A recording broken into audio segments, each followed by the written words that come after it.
Le port maritime est d'une importance énorme pour le développement de l'économie mondiale. Il favorise le désenclavement des pays enclavés en servant de passage pour le mouvement des biens et des produits à travers le monde. Le secrétaire exécutif de l'Agence de facilitation de transport en transit du corridor central, Maître Florio Kandjou, compare le port avec un cœur humain. Le port, c'est l'organe, c'est comme voilà le cœur qui pompe le sang dans le corps de l'homme. C'est ça le port. Le port, il est comme le cœur. Il pompe le sang passe par les veines. Et les veines, ce sont les corridors que nous sommes maintenant.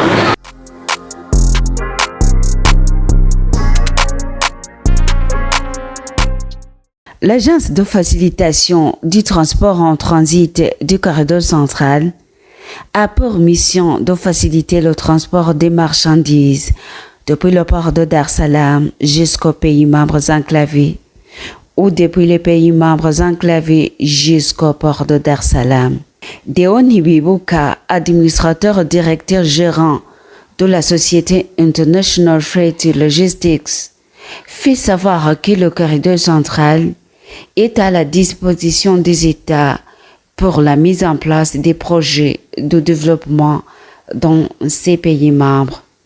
Le corridor central réunit les 7 pays qui utilisent le port de Dar es Salaam pour les importations et les exportations de leurs marchandises. 5 pays, je vais commencer par citer les 5 premiers membres de cette organisation.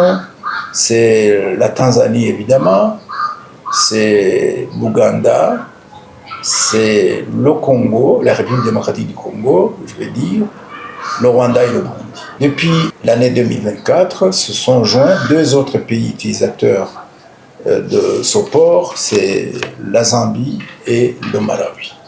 Nous avons donc aujourd'hui 7 pays qui sont membres de ce corridor central. Le corridor central, c'est l'agence de facilitation de transport transit sur le corridor central. C'est une agence qui est à la disposition des États pour la mise en place des projets de développement dans cette partie de l'Afrique de l'Est, dans ce corridor. C'est notamment justement les études sur la facilitation sur le transport routier, et pourquoi pas le transport ferroviaire, mais aussi le développement économique, social, sans oublier maintenant aujourd'hui l'environnement. L'environnement fait partie maintenant des chapitres de travail confiés à ce corridor.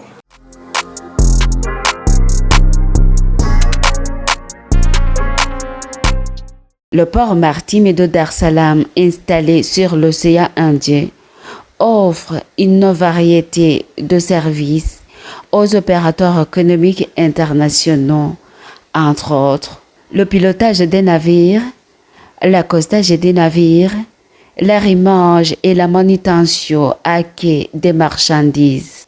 Ce port offre des opportunités et des facilités aux opérateurs économiques burundais en particulier et de la région en général. Rappelons ici que le Burundi importe plus de 80% des marchandises en passant par le corridor central depuis le port de Dar es Salaam. Deoni Bibuka ajoute que ce port a un rôle primordial et essentiel pour l'économie du Burundi.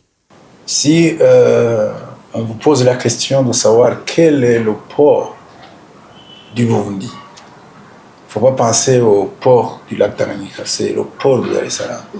C'est le port qui nous relie avec les continents qui composent la planète Terre. Nous avons d'autres ports dans la région, tels que le port de Mombasa, mais ces ports ne sont pas usités pour la plus simple raison que le port de Dar es Salaam a un double avantage pour le Burundi. Premier avantage, c'est le plus proche. c'est autour de 1500 km. Tandis qu'on parle de quelques 2000 km pour Mombasa. C'est aussi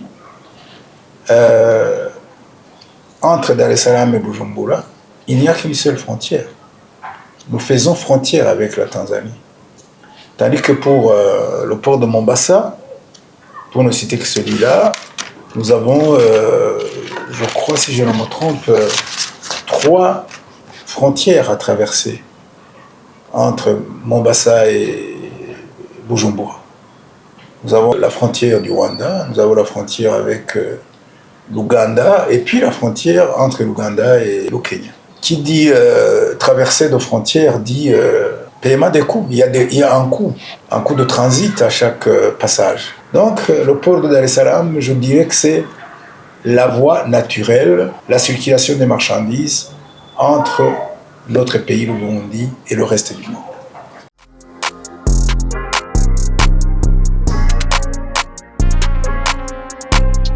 Le transport des marchandises via la voie maritime et le rail est très avantageux comparativement au transport routier.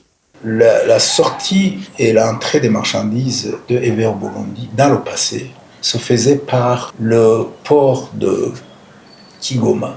C'est-à-dire qu'on utilisait la voie lacustre de Bujumbura à Kigoma et la voie ferroviaire de Kigoma à Dar es Salaam. Les années 70, les années début 80 jusqu'au milieu des années 80, c'était cette voie qui était privilégiée. Pourquoi? Tout simplement parce que c'était la voie la moins chère. Et le pays avait donc l'avantage d'obtenir des marchandises avec un coût réduit du fait des prix favorables de transport. Voilà le premier avantage. Et pour vous dire que même le carburant, pratiquement 90% du carburant consommé au Burundi pendant ces années-là, ça venait par le lac. L'avantage, c'est quoi? C'est que vous avez la possibilité d'importer une très grande quantité par les barges, mais aussi par le rail. Tandis qu'au niveau du transport routier, il y a d'abord la limitation du poids sur les routes que nous traversons, les routes tanzaniennes.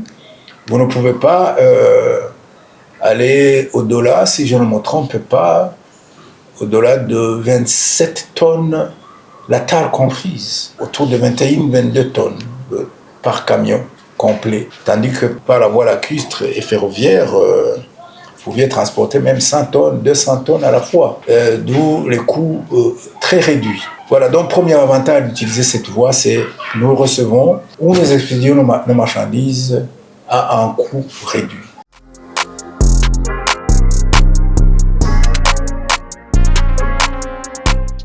Le port maritime de Dar es Salaam et le corridor central font un pilier incontournable de développement économique du Burundi en particulier et des pays membres du corridor central en général. Le transport des importations et des exportations est facilité, d'où la réduction des coûts de transport et des prix des produits sur le marché, ce qui avantage le dernier consommateur.